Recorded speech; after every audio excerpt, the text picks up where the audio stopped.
உங்க வாழ்க்கையில நீங்க முன்னுக்கு வரணும்னு நினைக்கும்போது, உங்களுக்கு மிகப்பெரிய தடையா இருக்கிறது எதுன்னு நீங்க என்னைக்காவது யோசிச்சிருக்கீங்களா?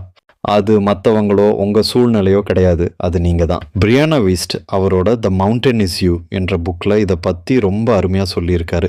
நம்ம ஏன் நமக்கே தெரியாம நம்ம வெற்றிய தடுத்துக்கிறோம்? இத தான் செல்ஃப் சாபடாஜ் அப்படின்னு சொல்றாங்க. உங்களுக்கு ஒரு விஷயம் வேணும்னு ஆசைப்படுவீங்க. ஆனா, அத அடைய விடாம உங்க மனசே உங்களுக்கு பல காரணங்கள சொல்லும். ஏன்னா, மாற்றம் அப்படிங்கிறது நம்ம மூளைக்கு ஒரு பயத்த உண்டாக்குது. அந்த பழைய கஷ்டமான வாழ்க்கையே பழகி போனதுனால, புதுசான ஒரு வெற்றிய ஏத்துக்க உங்க மனசு தயங்குது. உங்க முன்னாடி இருக்கிற அந்த மலை, நீங்க ஏறி கடக்க வேண்டிய ஒரு தடை கிடையாது. அந்த மலை தான் நீங்க. உங்களை நீங்களே எப்போ ஜெயிக்கிறீங்களோ, அப்போதான் உங்க வாழ்க்கையில உண்மையான முன்னேற்றம் கிடைக்கும். உங்க பழைய பயங்கள், காயங்கள் மற்றும் தேவையற்ற பழக்கங்களை எப்போ நீங்க மாத்துறீங்களோ, அப்போதான் நீங்க செல்ஃப் மாஸ்டரி அப்படிங்கிற நிலையை அடைய முடியும்.